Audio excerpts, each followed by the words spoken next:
It's Bullseye. I'm Jesse Thorn. My guest, Metta World Peace, has a big personality, which is saying a lot for an NBA player. I mean, even in the finals this year, you have your heroes like LeBron James and Steph Curry, and your supposed villains like Draymond Green or LeBron James, depending on where you're from.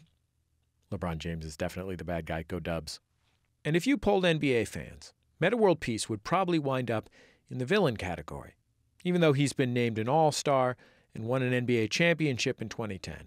He's one of the most polarizing players in the history of the game. He was born Ron Artest. He changed his name in 2012. He grew up in Queensbridge, New York, the same massive housing project that was home to players like Lamar Odom and to rappers like Nas and the duo Mobb Deep. He got drafted in the first round in 1999 by the Chicago Bulls. As a player, he was always an elite defender, but he had a reputation for losing his cool. When it worked, it made him passionate, tough, and nearly impossible to get past. But when it didn't, things went south easy. He'd play dirty, he'd get into dust-ups on the court. Once in 2004, at a game in Detroit, a hard foul between players escalated into an all-out brawl between players and fans. The incident, now infamous, was called the Malice at the Palace. Now Artest has jumped over the scorer's table and is trying to get down to the bench. Artest is in the stands. Oh, this is awful. Fans are getting involved. Steven Jackson's in the fans. Rasheed Wallace going into the stands. The security trying to somehow restore order. But Metta World Peace has been honest about his regrets in life. And in his years as a player and now as a coach, he's become a powerful advocate for mental health care. After he helped lead the Lakers to a championship in 2010, he even thanked his therapist. I definitely want to thank my doctor, Dr. Sandy, my psychiatrist. She really helped me relax a lot. Thank you so much. It's so difficult to play. There's so much commotion going on in the playoffs, and she helped me relax. I thank you so much. Now he's written a memoir about his life, No Malice, My Life in Basketball, how a kid from Queensbridge survived the streets, the brawls, and himself to become an NBA champion. In it, he recounts his triumphs and his shortcomings, including, of course, that incident in Detroit. It's a story with a lot of poignant, reflective lows, but also some pretty terrific highlights. Artest, that's a three. Bang! Lakers by 6 with a minute to play. Bryant turns and comes up short. Artest at the buzzer. Ron Artest. Artest has made 4 baskets in a row, 3 of them jams with authority, and a timeout taken by Larry Brown and company. He's just 2 for his last 13, though for 3, but he steals and doesn't say, oh, it goes in. Go up into the crowd. Metta World Peace. Oh, I tell you, what an entertainer. Bryant, Metta World Peace. Ho ho!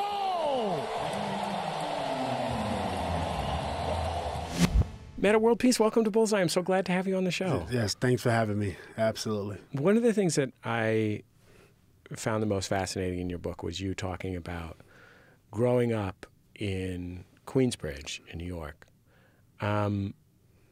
For folks who have never been there, can you describe what it was like when you were a kid in the 80s?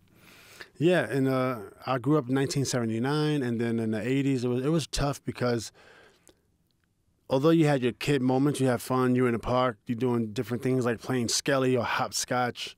Then you also had those moments where, you know, drug transactions, gunshots, fights, and you know, nobody's motivated to become educated.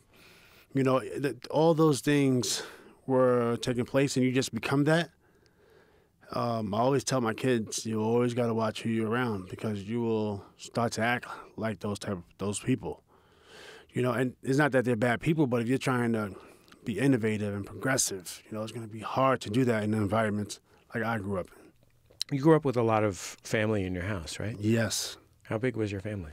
Family was big. At one point, we had 17 people in a 3-bedroom. We did have about 13 people in a 1-bedroom. So yeah, I always, once I made it to the NBA, I didn't think twice about buying a house for me and my 2 kids and my wife. It was about my 2 kids, wife, my mom, my sisters. Like, everybody's going to have rooms. You know, that's my thought process when I was young.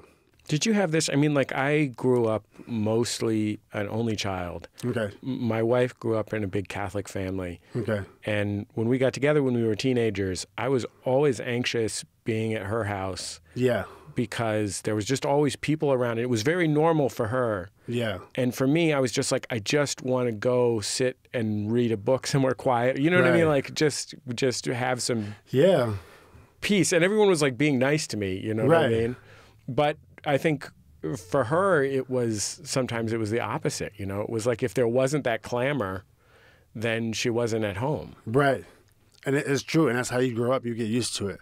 It's like that for anybody, any situation, any demographic, any color of your skin. When you grow up in a certain environment, in a certain way, it's going to affect you. So even if you grow up rich, but your parents is not home a lot, maybe you have nannies, and the nannies are just doing their job. They're going to give you anything you want, just to shut you up.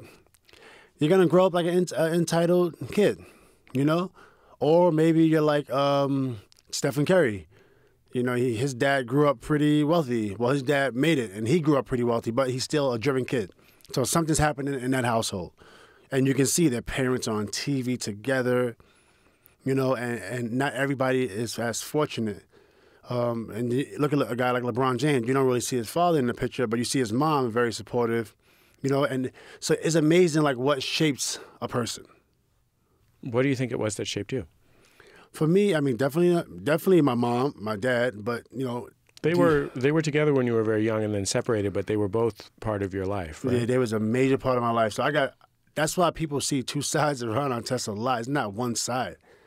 Because I experienced that mother and father laughing, tickling each other, the love. I seen that. And then, like, the next week, you will see the fighting and stuff. So then you see that. But then they're still together, so now that becomes normal. That's a normal, like, okay, mom and dad fought today, no problem. They still there, I'm happy, I don't care, you know? But then when they separate, that's a problem. You know, because I need my mom, I need that hug when I go to school, and I need my dad, because I need that hug. I need to sit on his lap, and that, you know, that causes a lot of confusion and frustration. I think a lot of times for kids whose parents have contentious relationships or whose parents split up, one of the hardest things is that kids just don't have any power in their lives. And to have something that painful happen and feel like you don't have a way to feel, you know, like you must in some way be responsible in part, but also that you are responsible for doing something to make it better and not having any tool to do that because you're a kid. You don't have the power to do that. Yeah, you don't. You really don't. I remember the times my mom and dad would fight. And when my dad and mom would fight, I literally felt helpless. I know I was crazy enough to get a brick and throw it at someone.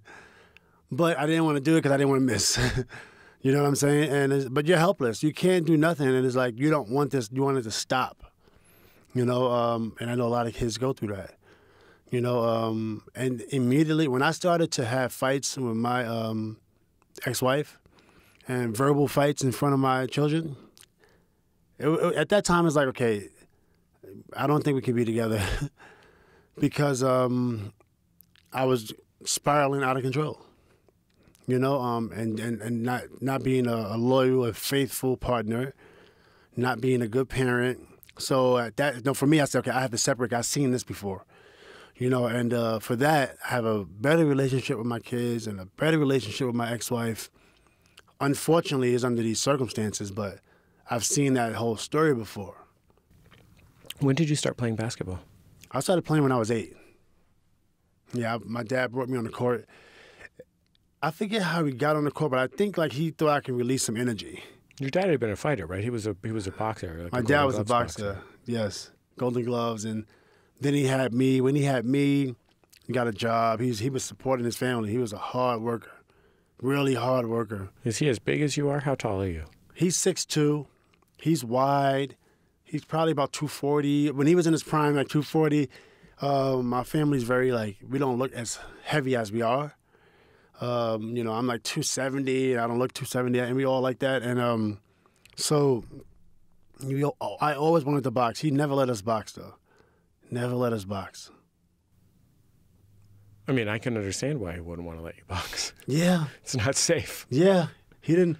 We would go see him train, and we would see him do push-ups. And he's coming home, this big man, he was cut up, muscles everywhere. And it's like, wow, I want to be like Dad. You know? And then you see him play basketball. He was a really good basketball player. Could only go right, though, but he's really good, could really shoot. Had a really good, like a kind of a pro jumper. You know, and it's like, wow, I want to be like Dad. You know, really interesting guy. Do you think that part of your relationship with basketball was about your relationship with your dad, given that you had so many siblings and in the later part of your childhood, your dad didn't live in the house, that this was like a place where you could be with your dad? It could have been. It could have been, you know, because that was the place I was with my dad. When he left, I was pretty upset, you know, and it was all I had. At a point in time, you know, when they broke up, I would just go outside and play basketball. You know, so yeah, it could have been something like that. Because I was so passionate. I mean, I left everything on that court. You know, I remember the days where, you know, when I was able to play a full 48 minutes without getting tired, and people were like, why are you so crazy? They just want players would ask me to not play so hard. Literally like, hey, can you be easy today? I remember them days. It was pretty interesting. Did you play angry when you were a kid? When I was a kid, we played angry. Yeah, because in my neighborhood, everybody was angry. When you're on the court, I mean, you know, to get on the court, it was only one court on the block unless you go to another block. And sometimes you don't want to go to another block because you don't know nobody on that other block. You know, and then eventually I started to go to the other blocks and just really, that's when you know you're kind of tough because you're not afraid to go on somebody else's block and then, you know, give them some work. You know, and that made me tough too because I used to be afraid to walk on the other blocks. Then they had one court behind the neighborhood, but that's where a lot of things go down, you know, maybe drug transactions or somebody get murdered in the back. It's nobody back there to protect you, you know, right under the bridge, you know. And then I started going back there by myself, you know, and it was nervous wreck, you know, just like shooting and just like wondering who's behind you, you know. And then I started to become a little tough, and sometimes I would walk away from the neighborhood, 45th Road down Vernon Boulevard, Long Island City. It's like the real estate boom. That's crazy. When I was there, was no real estate boom. It was just like prostitutes and drugs, and walking like maybe 5 to 6 blocks just to get down to a court, just to practice. I did anything to find a hoop. I would never let a day go by where I couldn't find a hoop. I would find one somewhere. Do you feel like there was a time in your life when you decided that you were not going to be involved in selling drugs? Ooh, yeah, it was. But the first time I sold drugs, quite honestly, because, you know, I've seen it being cooked up, and I was a young kid just playing basketball, but it just so happens that, you know, my cousins was cooking a lot of drugs, you know, and they all served time and everything. And then, you know, my other cousins, it was just like, like not my dad or anybody, my brothers, but a lot of my cousins. And my older brother, actually. He went to jail for 10 years for drug trafficking. But, you know, it was just like, I would ask my cousin for some money, he'd give it to me. And I'm like, well, I could buy some chips. And I know, like, the cousin who gave me money, he sells drugs. And he tells me, this is how you make a cookie, but don't eat it because it's not a cookie. I was like, yeah, I want to do that. You know, and the first time I did it, I was 13. I bagged it up, cut up the crack, bagged it up. And then I gave the crackhead the money. I know exactly who it is, too. And I'm like, I didn't take the money. I didn't want the transaction. I was looking outside. I'm 13 years old. You passed off the drugs, but you freaked out and didn't take the payoff. I couldn't take the money. I would go back in the house, and then he was like, all right, where's the money? I'm like, yo, I can't do this. You know, but it was crazy because that's where we played Nintendo at. That's where we, all the technology was there, you know? And it was like a lot of things, I guess criminal activity going on, but then all the fun was there, you know? And it was a Christian house, which is crazy because they never put anything around the mom, but she's super, super Christian, you know, super into God. So it was weird, man. It was weird. Man, I've never been tough for a day in my life. But, you know, I remember the point in my adulthood where I had the realization that everyone around me that I thought was weak because they didn't always have their defenses up, everyone around me who wasn't always having that feeling of looking over their shoulder, I imagine those people, I was like, these people need to take care of themselves, right? Yeah. Like walking down the street, you got to keep your head up. You got to keep your eyes out. Like, you know, you got to know if somebody's on the, you know, if somebody's coming at you, you know, you got to know when to cross the street. And this is even, again, I'm the least tough guy in the world. And I remember when I had this realization, like, oh, wait, they're not broken. I'm broken. I was like, right, other people aren't living that way. Right. Because they didn't have to deal with whatever, people trying to sell them Morocco when they were 9, you know? Man. I mean, one of my really good friends, Bantu. Bantu could have been a math genius. We was in 6th grade, 5th grade, 7th grade. He got A's on every test. And I'm here working hard, trying to get an A, trying to compete with this guy, and I can never get over like a 70, but I'm happy when I get 70. And you loved math. And I love math. But I wasn't great at math. People think I was great. I wasn't good. I was driven. It was my favorite subject, and I wanted to be great at it. You know, so Bantu was super smart and should have got a scholarship to Harvard or something, but chose to sell drugs. And he would sell drugs to his mom. You know, and it was the craziest thing ever to watch. And I knew his mom. I used to go to his house. I remember getting Kool-Aid, you know. This is only because I didn't have Kool-Aid in my house all the time. I go to Bantu's house and get a cold glass of Kool-Aid. And, you know, he would sell drugs to his mom. And I'm like, when I started to go to high school, I'm like, Bantu, are you going to play basketball? He was smart, a lot of muscles, about 4 inches shorter than me, and looked like a model, had a great look. And he can do anything he wants with his life, but he loved them streets. Unbelievable. It seems like you were not the kind of highly touted basketball prospect when you were a young teenager that some of the other guys who went on to have your kind of professional basketball success were. Were you just working harder? Yeah. I knew I wasn't that good. I played against Lamar, another guy named Raheem Johnson, who was Lamar Odom.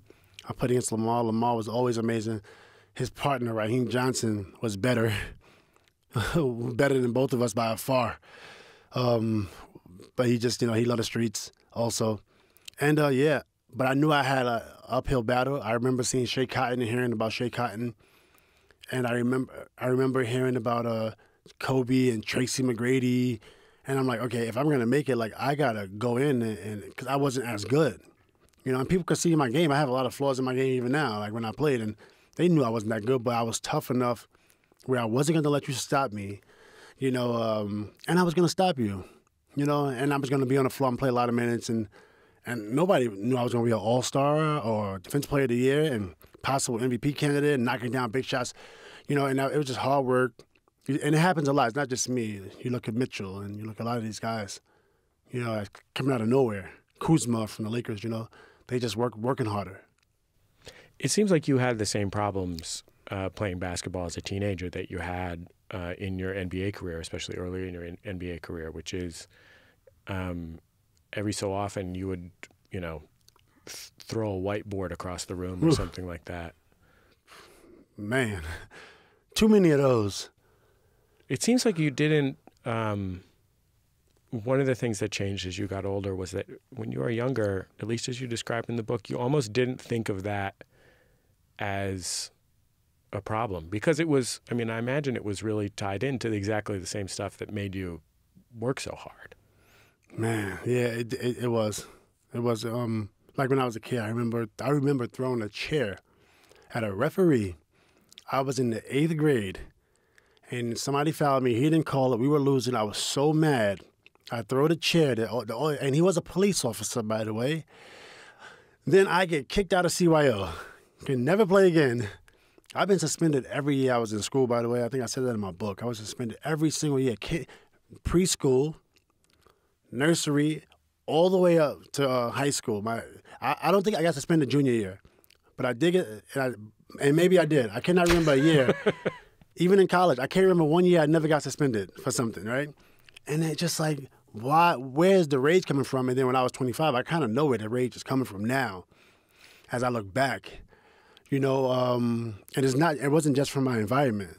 It was like in the household. But, and then my marriage counselor helped me a lot when I was 25. He opened up wounds and changed my life. And things didn't happen overnight, but I can sense, like, things is getting better. Things are getting better. It's Bullseye. I'm Jesse Thorn. I'm talking with Metta World Peace. He spent 18 years in the NBA, played for 6 teams, was an all-star and an NBA champion. His new book, No Malice, My Life in Basketball, is out now. The book talks in great detail about conflicts in his life, both on and off the court. One incident in 2012 involved him driving his elbow into the face of another player, James Harden, then of the Oklahoma City Thunder. Artest drives and finishes. And the Laker crowd fired up. And a shot as Harden goes down. And our World Peace elbowed him. Oh, no. Ron Artest squaring off with Serge Ibaka. Well, World Peace, I should say, when it made reminiscent of Ron Artest. And I don't know if it was inadvertent or not, but he hit him with an incredible elbow. Did you ever go on the court thinking, I'm talking about when you were in your late high school career, when you were in college, when you first got to the NBA, did you ever go on the court thinking, like, I'm going to do whatever it takes today, I'm going to win today, and if somebody gets hurt or whatever, that's the cost of doing business? Or were you going out there every day thinking, like, I'm going to keep it clean today, but then something went wrong and... Right. When I played basketball, I've never hurt anyone. I've never wanted to hurt anyone. Definitely never wanted to give up space.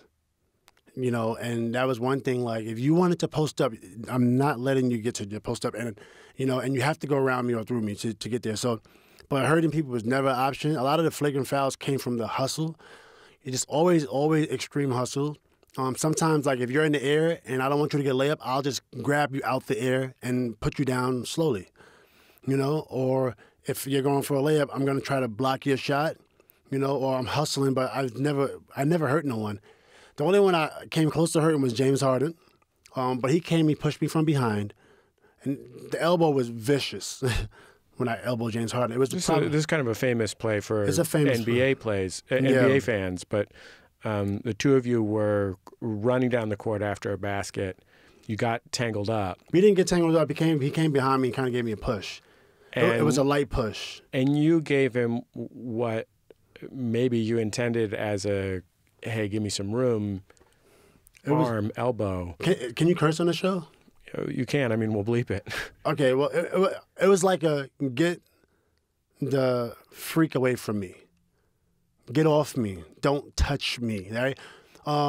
But then, obviously James Harden is 6'4", I'm 6'6". I wasn't judging my distance, and it hit him right in the back of the ear. And it didn't hit him flush. He sold it a little bit on the floor, and then I was suspended a couple games. We played them in the first round. It was a smart move by him. Smart move, because then I came back, and by the time I was in rhythm, it was already Game 7 or Game 5. We was done in the playoffs. We played them in the first round. But that was the only thing I really regret in my career, because I could have really hurt somebody. But other than that, I always wanted to use all my fouls when I go into a game. I know I'm using all my fouls.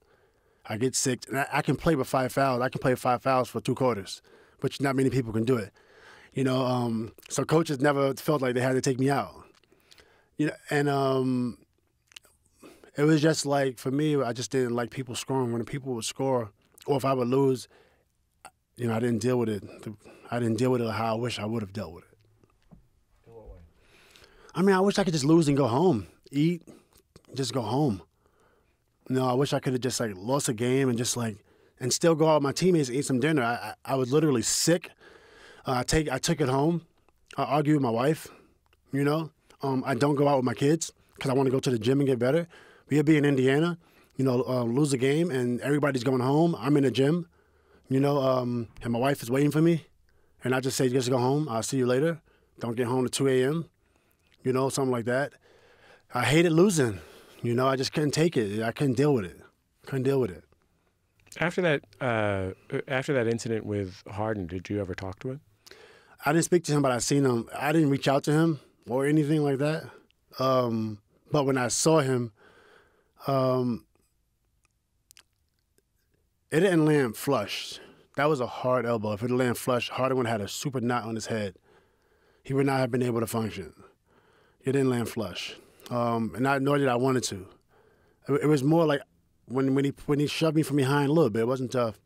It wasn't hard, but I was like, it was more like I wanted to shove him. I wanted to literally shove him and like push him, but it was his body wasn't on my body. It wasn't connected, so it was all air and all momentum. You know what I'm saying? I couldn't slow it down. And then partially I wasn't looking for what I was hitting. And then I thought it was Ibaka also, because me and Ibaka have a little issue, and he was a little taller than Harden.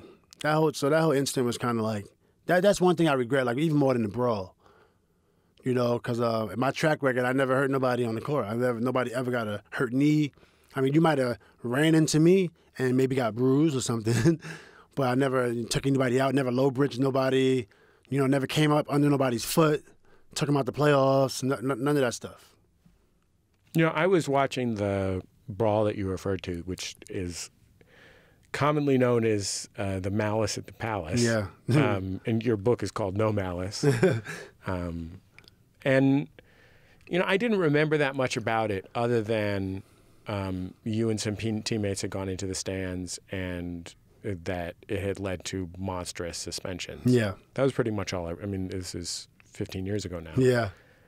And as I was watching it and also reading about it in your book, the thing that I didn't remember was you had basically gotten pushed on the court and you backed away. You went and lay down on the scorer's announcer's table, almost like there was still, you know, kind of sports fighting going on, which is to say like that kind of like pushing and shoving, get back to your bench, I'm with my teammates stuff happening. But you were laying on the table like you had just like taken yourself out of the situation. I was trying to. I was trying to. What were you thinking when you went and did that? Do you remember? Well, I remember when Ben hit me, pushed me. After I fouled him, he shoved me, and I'm like, okay. It was no way we were going to be able to fight. The refs is in front of us. Fans is around. My hands was down. If he wanted to punch me, he would have punched me at that point. It was a shove, and I'm like, okay, cool. He should have been ejected, you know. Usually a ref, if you look at some of the incidences, you'll see referees immediately call a tech. It was never even a tech called in that game. So I just said, you know, that whole time I said it was nothing else, nowhere to go, to the bench. The bench was it wasn't as stable for me. And then I saw the scorer's table, I said, I'm just going to chill out here for a little bit, you know, and that was it. I was just I'm going to chill until this is handled. Steven Jackson's over there, so I'm not even worried. Because Steven Jackson, Jermaine O'Neal's there. My team was crazy, you know. So when they all stood up, I'm like, I'm not worried, you know. If it was another team, I would have had to. I don't think I would have been. I felt as safe just staying there. But then you caught it unexpectedly from the crowd. Yeah, you know. Before I got that drink thrown on me, Ben Wallace pointing at me, I'm gonna get you, whatever he's saying. Then he threw his a towel at me, hit me. So I go to the ref, and people see me, but they don't show that on TV. Say, what's going on here? Then he throws his headband and wristband. So now at that point, my blood is boiling. Because I'm like, I really don't want to relax. I would love to fight you, but it's too many people. I don't want to look like a fool. I would like a clean fight. And then when the fan hit me, I lost it. You know? And you know what? I didn't really lose it because when I went in that stance, I didn't even throw a punch. I grabbed him, and what I wanted to do was say, you effing a-hole, and shake him, and don't ever throw anything at me. Like, I will kill you for doing that. I'm no sucker, blah, blah, blah, blah, blah, blah, blah. You know? And that's what I did. I didn't throw a punch until the guy who came up and held me, and I'm thinking like, okay, he's grabbing me to say stop. But then he started punching me in the face. That's when the first punch was thrown. You know, yeah, now, initially going in the stands, some would argue that was wrong. You know? I would argue that. Yes, a lot of people argued I was wrong. Some people loved it. They thought it was like WWE, and they praised me for it, which I don't know. I don't want to be praised for that. And then some people see the step-by-step process, what happened. Do you think it was wrong? I don't think it was wrong. No, I don't think it was wrong. I think if somebody attacks you, you have to protect yourself because look at all the bullies out there. Then you see these people committing suicide because they're afraid to fight a bully. Like, never be afraid of a bully. You know, never be afraid of somebody who's trying to embarrass you. You have to protect yourself. And that's how I grew up. I couldn't have survived if. I'll take like one story. When I was at Astoria Park, Astoria, Queens, first time I ever been robbed. These kids sat us down. We was in the pool. We had our locks. They sat us down and said, y'all sit there, don't move. We was young kids in their neighborhood. And we sat there and didn't move. And I remember being humiliated that day. I was 12 years old. It ain't like Muhammad Ali getting his bike taken, like stolen. Or, you know, this was like people sitting there and telling us don't move. And I never been in a situation like that. I didn't know what they was going to do. So they took our locks, you know, and then they didn't take our clothes, but they did take our locks, maybe took some money. And I said, I'm killing anybody who ever do that to me again. I remember that day. And I used to walk around every neighborhood. That's why people in New York City kind of knows me. They know me for going to any neighborhood. And I remember somebody told me they was going to rob me. I was in the NBA. They said they was going to rob me if I come back because I wasn't getting money. I went back to that neighborhood with no shirt on. And I was ready. You know, and I always roll with people who was ready. And that's what I had to. You know, I always, like my crew, we was young. And, you know, but we would do what we had to do, you know, violently. And it sucked, you know. So that leads you to the brawl. You know, like I was so upset, you know, that somebody would do that to me. So I don't feel it was wrong. I feel like we were just protecting ourselves. You know, back in the days in my neighborhood, we lived in right there in Long Island City. So it was like the drug hub, quite frankly. But then people would come from other neighborhoods and murder people in my community, trying to set up shop in my community, not even from my community, you know? And then some people in my community, they look bad because, you know, they trying to protect us, but they shooting people, you know, they protecting the blocks, you understand?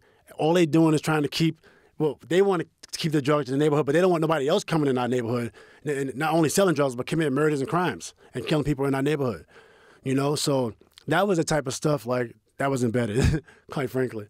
And it takes a long time for you to get that, you know, to get into a different mind frame and say, okay, how can I help these type of people? You know, that's why I do so much mental health work. That's why I do so much work with schools. That's why I'm so into the kids. You know, it's that passion because, you know, I don't want nobody to grow up how I grew up. It seemed like in the book, one of the things that you regretted most about that brawl was that while you loved playing for a world championship team in Los Angeles and you loved many other places you played, that Indiana, I mean, kind of counterintuitively, you know, for a guy who thought about changing his name to Queensbridge at one point, but like Indiana was your home and like you seem to have had so much of your heart invested in Indiana as a place and as a team, and you know you were playing with one of the greatest NBA players ever, Reggie Miller, who didn't have a championship, and you know it was maybe the peak of that team. That maybe you even almost felt shame about the fact that that your actions and your teammates' actions had, in a way, derailed that. Yeah, it sucked, man. Like, people don't understand. Like, as a basketball player, my colleagues are Hall of Famers. To not have Reggie Miller have a championship ring, it sucks, and that's one of the reasons why I gave away my ring, even though I wanted to win more. It just didn't feel the same. I was very grateful, and it was luckily I got one. But, like, for that to happen, it just sucked, And I don't have a big relationship with Reggie Miller, even though I played with him for a long time. I wasn't very social. I didn't talk to a lot of people back then. And, I take the blame for that. And I'm sure they don't care. They're living great lives and everybody's doing well financially and family-wise, happy and loving, but it's something about the ring, and it just kills me, probably more than it kills them, for them not to have one, for Jermaine not to have one, for Donnie Walsh not to have one. Donnie Walsh came to my wedding. Chuck Person came to my wedding. And, sometimes it's like you think about yourself more than others, and I'm still getting better at that, And they were just so supportive. And people don't understand how supportive Indiana was. They made sure I got to my therapy sessions, made sure I could. It was hard for me to function from game to game. I was so unstable. Literally, I needed to mentally prepare myself, and they was there for me. I want to ask you something a little lighter. Did you actually recruit yourself onto the Los Angeles Lakers while Kobe Bryant was taking a shower after the end of the NBA Finals? Yeah, it was an interesting story. It was an interesting story. Because a lot of the story got. I want to hear it from you because I know how sports media is. Yeah. And people love to make stuff up, especially when it's involved me.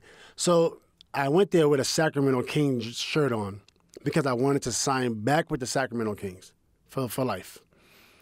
But I wanted to go to this game. But I didn't want to act like I'm trying to play for Boston or the Lakers, like I'm a traitor. No, I'm not that. I'm tougher than that. So I go there with the Kings jersey on. And my good friend Lamar was playing on that team. We played with each other since we were kids. So I was hoping they win. So after the game, they lose by 30. And I see the Boston wins. I'm like, oh, wow, I need this feeling. So I want to say bye to Lamar. So I go in the back. Security, they let me in the back. And I see Phil Jackson. I say, Phil Jackson, great job. I never really talked to Phil like that because I didn't know him, but Phil's my favorite coach ever, right? Chicago Bulls. You had grown up a Bulls fan in New York. A Bulls fan, huge Phil Jackson fan. A B.J. Armstrong man, if I remember correctly. Absolutely, B.J. Armstrong, P.J. So then after I say hi to Phil, I see Brian Shaw. And I say, I'm trying to find Kobe, and I'm saying, anybody see Kobe? I want to tell him good game because I'm a big fan of Kobe, even though we have wars. They say he's in the shower. And Brian Shaw said, he's right there. So I'm like, all right, cool. I was going to the shower. Kobe's butt naked, but he's facing the other way. And I say, I just wanted to tell him, like, hey, man, I'm so, proud of you. And good game, and you're going to get him next time. I wasn't saying I'm going to be there with you. I was just, saying, you're going to get him next time. But we wound up playing on the same team. I remember him being so mad. And the funny thing is, he turns around, and he don't want to talk to nobody. Kobe's like, when he's mad, he's mad. And he turns around, and he sees me, he's like, he almost laughed probably. What are you doing here? How is this? Why are you in the shower? And it's just because I wanted to say, because I got to go. I don't feel like waiting for you to get out of the shower. I got to go. But I wanted to tell you, good game. funny story. I was thinking about Ichiro Suzuki, the baseball player, who just, he didn't retire, but he stopped playing for the Mariners. And, Ichiro Suzuki is famous for his incredible drive, right? He brings his self-designed workout equipment with him everywhere he goes. I love it. Including just on the road with the team. I love him already. And, he played in the major leagues till the age, I believe he's 44 now. And he was famously like would rent a ballpark in Japan in the winter and train 6 hours a day in the snow. And I thought, it's a beautiful miracle to have that kind of drive to be, and it worked too. Like what an incredible, beautiful baseball player Ichiro has been for 25 years now. But I thought, when he's done with that, there's nothing in my life that takes up that much space that anyone could take away from me, much less to have just time take it away from me. Yeah, yeah. And it seemed, I felt incredibly sad about it. And you seem like you were that kind of basketball player, a basketball player who was defined by your drive. Yeah, yeah. It must have been incredibly difficult to stop. It was. Oh, that's a great statement and comment you made. When I was 29 years old, I said, I'm downsizing my life. I no longer care about pulling up the clubs in Bentleys. I bought a Prius.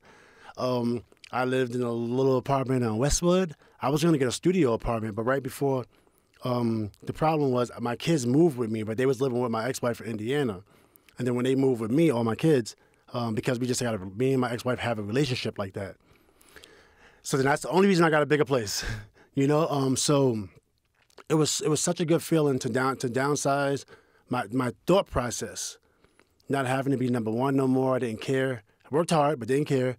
Not having to impress anybody anymore. It was the first time in my life I felt like that. And now I travel by myself. Last year I went to Warren Buffett conference, right? And I was by myself. I was like the only black guy there, right?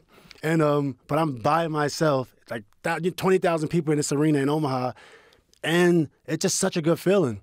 Whereas before it was me, my boys, always had to be around people, and yeah, it was hard. It was really hard because you always feel like you got to impress someone. And you're always kind of shoveling dirt in a hole, like you're trying to, as long as I keep going, I'm doing something. But yeah, it's like, who are you really trying to impress? So I remember when I was 21, I was going through withdrawals because I had a bad habit of drinking and smoking. And I remember that being the toughest to get off. I'm like, I got to stop this lifestyle, blah, blah, blah. And it took me about 2 years to feel comfortable without drinking and smoking. But it's so worth it. I feel great. I'm 38. I feel great mentally, physically. And it was, at those times, them hurdles is tough. But once you get over that hurdle, it's a great feeling. Well, Metta World Peace, thank you so much for taking all this time to talk to me. It was really great to have you on the show. It was great. It was great that we had a chance to get these stories out. I love just, talking. Hopefully this inspires somebody and they really like that conversation. Metta World Peace. His memoir, No Malice, My Life in Basketball, is in bookstores now. I'm not going to front. I loved it.